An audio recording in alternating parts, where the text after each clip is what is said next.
মাধ্যমিক 2025 সালের যে সকল ছাত্রছাত্রীরা আজকের এই ভিডিওটা দেখছো তাদের জন্য কিন্তু খুব ইন্টারেস্টিং একটা ভিডিও হতে চলেছে। আজকে মাধ্যমিক পরীক্ষা প্রায় আমাদের দোরগোড়ায় এসে দাঁড়িয়েছে এবং হাতে গোনা কয়েকটা দিন আমাদের হাতে রয়েছে।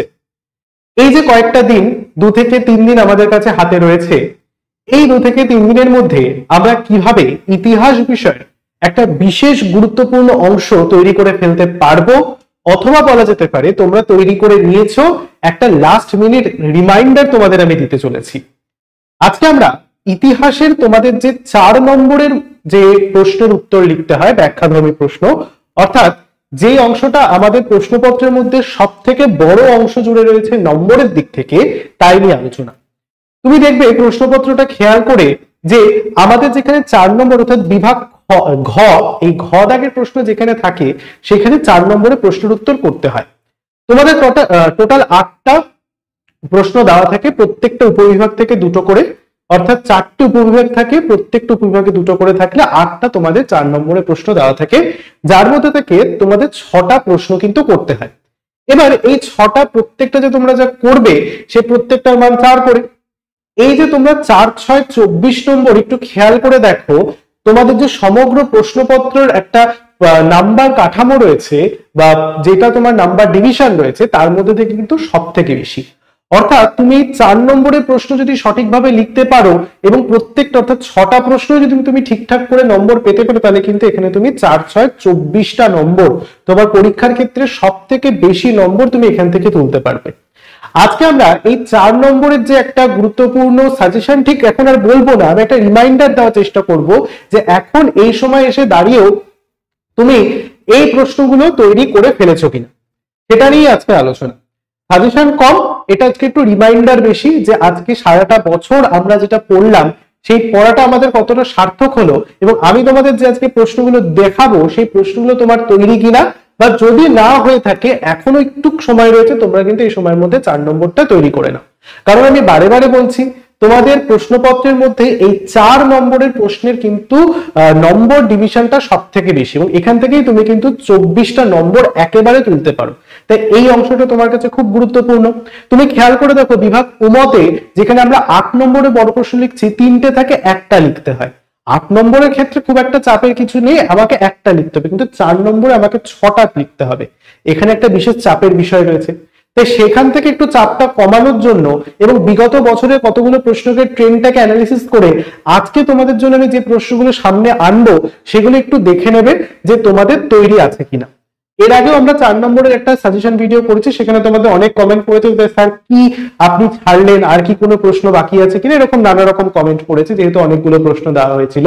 তা সেক্ষেত্রে তাদের জন্য আমার একটা বক্তব্য, আমার একটা প্রশ্ন রয়েছে, তোমরা কি ক্লাস 4 এর পরীক্ষা দিতে যাচ্ছ? নয়তো তোমরা তো মাধ্যমিকের মধ্যে জীবনের সব থেকে বড় পরীক্ষা দিতে যাচ্ছ। এখন যদি তুমি এই কটা বেশি প্রশ্ন তুমি না পড়ো তাহলে মাধ্যমিক দেওয়ার কোনো মানে হয় না। এটাই আমার কাছে একটা বক্তব্য, ঠিক আছে? যে তুমি প্রশ্ন দেখে ভয় পেয়ে যাচ্ছ স্যার আর কত, এতগুলো কি ছাড়লেন, এরকম নানা রকম কমেন্ট পড়েছি। তুমি আমাকে একটা উত্তর দাও, তুমি তো মাধ্যমিক পরীক্ষা দিতে যাচ্ছ, তুমি তো 4 3 5 এর 8 এর পরীক্ষা দিচ্ছ না, তোমাকে তো এতগুলো প্রশ্ন পড়তেই হবে, তুমি তো একটা বোর্ডের পরীক্ষা দিতে যাচ্ছ। তাই জন্যই বলবো ওই কমেন্টগুলোকে আমি খুব সাদরে গ্রহণ করেছি এবং তোমাদের জন্য কিন্তু আমি ভালোবেসে আবার একটা রিভাইজড বলা যেতে পারে 4 নম্বরের একটা সাজেশন বা বলা যেতে পারে বিশেষ বিশেষ প্রশ্ন এনেছি, যেগুলো তোমাদের কিন্তু অবশ্যই আমি বিশ্বাস দৃঢ়ভাবে যারা কমেন্ট করেছিল তাদেরও কিন্তু তৈরি আছে, ভয় পাওয়ার কিচ্ছু নেই। তোমরা সবাই এই প্রশ্নগুলো জানো, এইগুলো একটুখানি আর একবার করে ঝালিয়ে নেওয়া। তাহলে চলো শুরু করা যাক, এই প্রশ্নগুলো দেখে নাও তোমাদের তৈরি কিনা। দেখো প্রথম প্রশ্ন যেটা বলছে নারী ইতিহাসের উপর একটি টিকা লেখো। দ্বিতীয় প্রশ্ন 1855 সালে সাঁওতালরা কেন বিদ্রোহ করেছে? এগুলো প্রত্যেকটার মানে কিন্তু 4 করে। তোমরা খেয়াল রাখবে এই প্রশ্নগুলো তোমরা তৈরি করে ফেলেছো কিনা। যদি মনে হয় যে স্যার এর মধ্যে থেকে আমার একটা বা দুটো প্রশ্ন এখনো তৈরি হয়নি, তাহলে কিন্তু অবশ্যই এই সময়টাকে কাজে লাগিয়ে তৈরি করে ফেলবে। তৃতীয় প্রশ্ন 1857 খ্রিস্টাব্দের বিদ্রোহের প্রতি শিক্ষিত বাঙালি সমাজের মনোভাব কিরূপ ছিল? ছাপা বইয়ের সঙ্গে শিক্ষা বিস্তারের সম্পর্ক বিশ্লেষণ করো। কারিগরি শিক্ষার বিকাশে বেঙ্গল টেকনিক্যাল ইনস্টিটিউট, বা এটাকে অনেক সময় না শুধু বিটিআইও দেওয়া থাকে, বেঙ্গল টেকনিক্যাল ইনস্টিটিউটের ফুল ফর্ম এটা হচ্ছে এটা, আর শর্ট ফর্ম হচ্ছে বিটিআই। এখানে কিন্তু দিতেও পারে বিটিআই এর ভূমিকা লেখো। তো বিটিআই দেখে আবার ঘাবড়ে যাবে না, ওটা কিন্তু বেঙ্গল টেকনিক্যাল ইনস্টিটিউটের কথাই বলছে এবং তুমি পড়েছো। তারপর 6 দাগের প্রশ্ন বলছে দলিত আন্দোলন বিষয়ে গান্ধী আম্বেদকর বিতর্ক, খুব ইম্পর্টেন্ট একটা প্রশ্ন, এবছর দেওয়ার একটা তীব্র সম্ভাবনা রয়েছে। স্বাধীনতার পর ভাষার ভিত্তিতে ভারত কিভাবে পুনর্গঠিত হয়েছিল? যে কোনো একটা অবশ্যই কিন্তু এবার দেওয়ার একটা তীব্র সম্ভাবনা রয়েছে, নয় হুতম প্যাঁচার নকশা, নয় নীল দর্পণ, আর খুব যদি চালাকি করে বোর্ড তাহলে কিন্তু নীল দর্পণ, এই তিনটে হিন্দু পেট্রিয়ট পত্রিকা, এই তিনটে জায়গা থেকে তৎকালীন বা সমকালীন সমাজের চিত্র অবশ্যই কিন্তু দিতে পারে, যে 19 শতকের বাংলার সমাজচিত্র এই গ্রন্থগুলির মধ্যে কিভাবে প্রতিফলিত হয়েছে। তারপর এদেশের চিকিৎসা বিদ্যা চর্চার কলকাতা মেডিকেল কলেজের ভূমিকা কিরূপ ছিল? কি উদ্দেশ্যে ঔপনিবেশিক সরকার অরণ্য আইন প্রণয়ন করেছিল, বা অরণ্য আইন কিভাবে আদিবাসী সম্প্রদায়ের উপর একটা বিপদ নিয়ে এসেছিল, এইটাও কিন্তু একটু ঘুরিয়ে দিতে পারে। ঠিক আছে, আশা করছি যে প্রথম 10টা সেটের প্রশ্ন দিলাম, তোমরা 4 নম্বরের ক্ষেত্রে তৈরি করে ফেলেছো, খুব একটা চাপের কিছু নেই, যদি কখনো প্রয়োজন পড়ে স্ক্রিনশট নিয়ে নিতে পারো। চলো 11 দাগের প্রশ্ন বলছে বাংলার মুদ্রণ শিল্পের বিকাশে গঙ্গা কিশোর ভট্টাচার্যের অবদান কিরূপ ছিল? শ্রীরামপুর মিশন প্রেস, এটা প্রেস হবে, শ্রীরামপুর মিশন প্রেস মুদ্রণ প্রতিষ্ঠানের ক্ষেত্রে কিভাবে অগ্রণী ভূমিকা পালন করে? দেশ বিভাগ 1947 জনিত উদ্বাস্তু সমস্যা কি, টিকা আকারে পড়তে পারো। হায়দ্রাবাদ রাজ্যটি কিভাবে ভারতভুক্ত হয়? 19 শতকের নারী শিক্ষা বিকাশে ড্রিঙ্কওয়াটার বেথুন অথবা ডেভিড হেয়ারের ভূমিকা, এখান থেকেও কিন্তু একটা তীব্র সম্ভাবনা রয়েছে এই জায়গাটা থেকে দেওয়ার, নারী শিক্ষা আর না হচ্ছে পাশ্চাত্য শিক্ষা। পাশ্চাত্য শিক্ষার ক্ষেত্রেও কিন্তু আমরা দেখতে পাচ্ছি ভারতীয়দের অবদান, যেখানে বিদ্যাসাগর এবং হচ্ছে রামমোহনের কথা আমরা পাচ্ছি। এরপর পাচ্ছি আমরা হিন্দু মেলা প্রতিষ্ঠার উদ্দেশ্য কার্যাবলী, এটা একটু ভালো করে দেখবে, সম্ভাবনা রয়েছে। বঙ্গভাষা প্রকাশিকা সভায় কি প্রথম রাজনৈতিক প্রতিষ্ঠান বলা যায়? বাংলার বিজ্ঞান চর্চায় ডক্টর মহেন্দ্রলাল সরকারের ভূমিকা কি ছিল? কাশ্মীর সমস্যা কিভাবে সৃষ্টি হয়েছিল? ভারত সরকার কিভাবে দেশীয় রাজ্যগুলিকে ভারতীয় ইউনিয়নে যুক্ত করার প্রশ্নটির সমাধান করেছিল? দেখে নাও এই প্রশ্নগুলো তোমার তৈরি আছে কিনা। অবশ্যই কিন্তু এর মধ্যে থেকে একটা দুটো আমার খুব বলছে ইনস্টিংক্টস যে এখান থেকে কিন্তু একটা কিংবা দুটো প্রশ্ন তোমরা অবশ্যই পেতে পারো কমন। ঠিক আছে, তাই জন্য কিন্তু এই প্রশ্নগুলো দেওয়া এবং একটু ঝালিয়ে নেওয়া বিষয়গুলো। পরবর্তীতে মেকলে মিনিট এবং উডের নির্দেশনামা, উডের ডেসপ্যাচ, বা এটা একটু ঘুরিয়ে দিতে পারে যে উডের নির্দেশনামাকে কেন ভারতের শিক্ষা ব্যবস্থার ম্যাগনা কার্টা বলা হয় বা মহাসনদ বলা হয়, এটা একটু ঘুরিয়ে দিতে পারে, কিন্তু এবছর সম্ভাবনা আছে মেকলে মিনিট টিকা দেওয়ার। ঠিক আছে, এই দুটো জায়গা একটু দেখবে। শ্রীরামকৃষ্ণ সর্বধর্ম সমন্বয়ের আদর্শটা ব্যাখ্যা করা, এটা দেখবে। ভারত সভা প্রতিষ্ঠা ও বিকাশে সুরেন্দ্রনাথ বন্দ্যোপাধ্যায়ের ভূমিকা। বঙ্গভঙ্গ বিরোধী আন্দোলনের শ্রমিক অথবা নারীদের ভূমিকা কি ছিল? ঠিক আছে, এটা একটু দেখবে। উদ্বাস্তু সমস্যা সমাধানের জন্য ভারত সরকার কি কি উদ্যোগ গ্রহণ করেছিল? 19 শতকে বাংলায় নারী শিক্ষা বিস্তারে রাজা রাধাকান্ত দেব অথবা ঈশ্বরচন্দ্র বিদ্যাসাগরের অবদান, নারী শিক্ষা বিকাশের ক্ষেত্রে তাদের যে অবদান, স্কুল প্রতিষ্ঠা করা, বিভিন্ন পত্র পত্রিকা পরিচালনা করা, প্রকাশ করা, এগুলোর অবদান একটু লিখতে হবে। তারপর নীল বিদ্রোহে, নীল হবে, নীল বিদ্রোহে সংবাদপত্রের ভূমিকা কেমন ছিল? অর্থাৎ নীল দর্পণ নাটকের ক্ষেত্রে, হিন্দু পেট্রিয়ট পত্রিকা, এই সমস্ত জায়গা জিনিসগুলো নীল বিদ্রোহকে কিভাবে সংবাদপত্রগুলো সমর্থন করেছিল এবং তাদেরকে সহযোগিতা দান করেছিল, এই জায়গাটা একটু দেখবে, এটা একটা ক্রিটিক্যাল কোশ্চেন। ঠিক আছে, এবছর তীব্র সম্ভাবনা গোড়া নয় আনন্দমঠ উপন্যাস দেবে। আমাকে একজন কমেন্ট করেছিল আনন্দমঠ উপন্যাস এসে গেছে কিনা, না ওটা আনন্দমঠ আসেনি, ওটা 24 সালে কোনো মতেই আসেনি। এটা একটু বিগত সালের প্রশ্নগুলো ট্রেন্ড অ্যানালিসিস করে দেওয়া রয়েছে, এগুলো একটু বিগত বছর থেকে এসছে। ঠিক আছে, তাই গোড়া নয় আনন্দমঠ, এই দুটো একটু ভালো করে দেখে যাবে। বর্তমান ভারতও একটু দেখার চেষ্টা করবে, কিন্তু বর্তমান ভারতটা খুব একটা দেখার প্রয়োজন নেই, বর্তমান ভারত 24-এ এসে গেছে। একটু জানার ক্ষেত্রে শর্ট কোশ্চেনের জন্য পড়ে রাখতে পারো যদি কারোর কিউরিওসিটি থাকে। নেক্সট, পাশ্চাত্য শিক্ষার বিস্তারে রাজা রামমোহন রায়ের অবদান। হয়ে গেল এই কটা প্রশ্ন। আমি কিন্তু আজকে কোনো সাজেশন দিচ্ছি না, সোজা কথায় বলছি প্রথমেই। আজকে আমি তোমাদের দেখানোর চেষ্টা করছি যে এই প্রশ্নগুলো তোমরা তৈরি করেছো কিনা। 4 নম্বর একটা ভাইটাল আমাদের প্রশ্নের সেগমেন্ট, যেখানে আমাদের অনেকটা নম্বর আমরা ক্যারি করতে পারি, তাই জন্য কিন্তু এই প্রশ্নগুলো যাতে তোমরা সঠিকভাবে তৈরি করতে পারো, সেটাই একটা উদ্দেশ্য আমার। পরের প্রশ্ন বলছে ধর্ম সংস্কার আন্দোলন রূপে ব্রাহ্ম আন্দোলনের মূল্যায়ন কর। বিদ্রোহ, বিপ্লব এবং অভ্যুত্থান এই ধারণাটি ব্যাখ্যা করো। বারাসাত বিদ্রোহের চরিত্র এবং প্রকৃতি বিশ্লেষণ করো।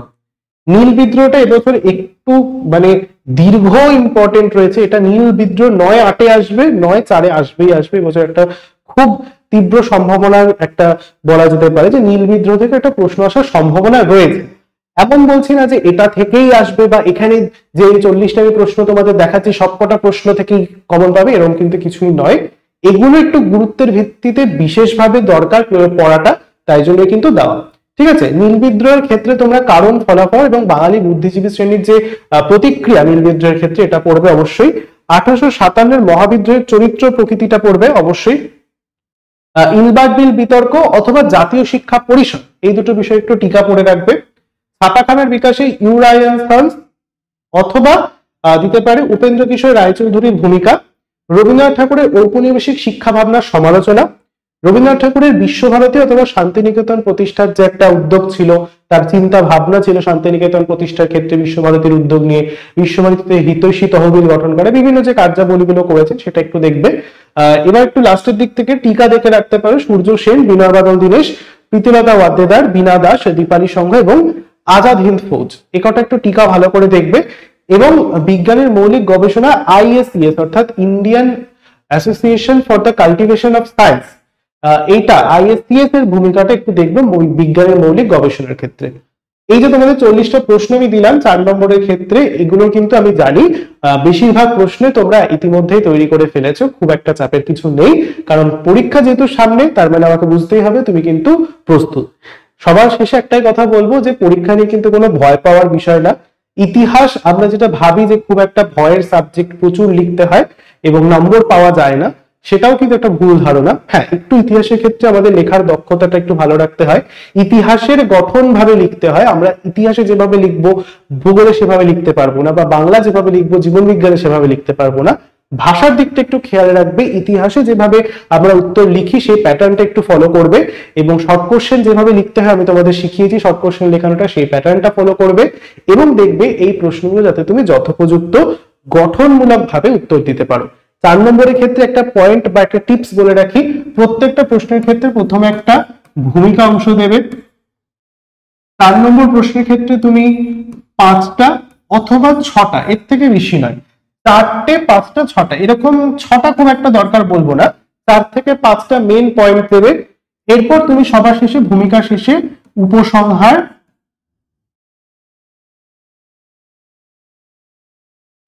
অথবা সিদ্ধান্ত অথবা মূল্যায়ন এমন ভাবে লিখে উত্তরটাকে কিন্তু কমপ্লিট করবে। মাথায় রাখবে 8 এবং 4 দুটো নম্বরের ক্ষেত্রে কিন্তু আমরা এরকম একটা রচনা লেখার প্যাটার্নে উত্তরটা লিখবো, যেখানে ভূমিকা 4 থেকে 5টা পয়েন্ট এবং শেষে উপসংহার, মূল্যায়ন বা সিদ্ধান্ত লিখে 4 নম্বর প্রশ্নটা কিন্তু আমরা কমপ্লিট করব। এভাবে যদি তুমি প্রত্যেকটা গুছিয়ে লিখতে পারো তাহলে কিন্তু অবশ্যই মাধ্যমিকে ইতিহাসে তোমরা দুর্দান্ত একটা রেজাল্ট করতে পারবে, সেটা আমার দৃঢ় বিশ্বাস। এবং মাথায় রাখবে যে হাতের লেখাটা একটু যেন তোমার স্পষ্ট হয়, হাতের লেখা খুবই মুক্তর মতো করতে হবে এমন কিন্তু কোনো ব্যাপার নেই, একটু স্পষ্ট করে লিখবে যাতে খ এবং ঘ এই দুটোর মধ্যে সঠিক পার্থক্যটা বোঝা যায় এবং যিনি পরীক্ষক তুমি যেটা কি লিখতে চাইছো সেই লেখাটা যেন তিনি আত্মগত করতে পারে, সহজেই বুঝতে পারে, এই জায়গাটা একটু খেয়াল রাখবে।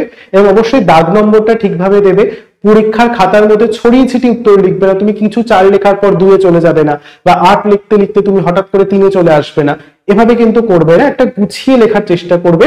এবং যেখানে যেই অংশটা তোমার লেখা শেষ হচ্ছে, ধরো 2 এর অংশটা তোমার শেষ হল, সেখানে একটা দাগ টেনে বুঝিয়ে দেওয়ার চেষ্টা করবে যে 2 এর অংশ এখানে শেষ হলো, আমি এবার 3 দাগের লেখা শুরু করছি। আবার 3 দাগ যেখানে শেষ হবে সেখানে একটা দাগ দিয়ে দেবে, তার মানে তোমার 3 দাগের অংশের উত্তর লেখা শেষ হলো। এই ছোটখাটো জিনিসগুলো তুমি যদি একটুখানি মাথায় রেখে খাতাটাকে সাজিয়ে লিখতে পারো, এবং এই যে আজকে প্রশ্নগুলো তোমাদের সামনে আমি আলোচনা করলাম যে এই প্রশ্নগুলো তোমরা তৈরি করেছো, অবশ্যই আমার দৃঢ় বিশ্বাস এগুলো যদি একটু ভালো করে লিখতে পারো তাহলে কিন্তু মাধ্যমিকে একটা ভালো রেজাল্ট হবে। ইতিহাস পরীক্ষা নিয়ে ভয়ের কোনো কারণ নেই, তোমরা সবাই খুব ভালো রেজাল্ট করবে, এটা আমার দৃঢ় বিশ্বাস। তাহলে এই বিশ্বাস নিয়ে একটা প্রতিজ্ঞা নিজেদের কাছে করো যে ইতিহাসে কিন্তু আমরা দুর্দান্ত একটা রেজাল্ট করব। এতদিন সারা বছর যে আমরা পড়লাম, 13টা মাস খেটে খেটে তোমাদের জন্য আমরা খাটলাম, তোমরা আমাদের থেকেও বেশি খেটেছো পড়াশোনার জন্য, সেই খাটুনিটা যেন সার্থক হয়, ব্যর্থ না যায়, এই প্রতিজ্ঞাটুকু করে আজকে ভিডিওটা এখানে শেষ করছি। ভিডিওটা শেষ করার আগে একটাই অনুরোধ করব, ভিডিওটা ভালো লেগে থাকলে অবশ্যই ভিডিওটিকে একটা লাইক করবে, বন্ধুদের সঙ্গে শেয়ার করতে ভুলবে না। চ্যানেলে যদি নতুন হয়ে থাকো তাহলে অবশ্যই চ্যানেলটিকে সাবস্ক্রাইব করবে। সোমস ক্লাসরুমে চ্যানেলকে ভালোবেসে তাদের পাশে থাকবে। দেখা হবে আবার কোনো একটা ভিডিওয়ে, ততদিন ভালো থেকো, পরীক্ষা সকলের ভালো হোক এই প্রার্থনা করি।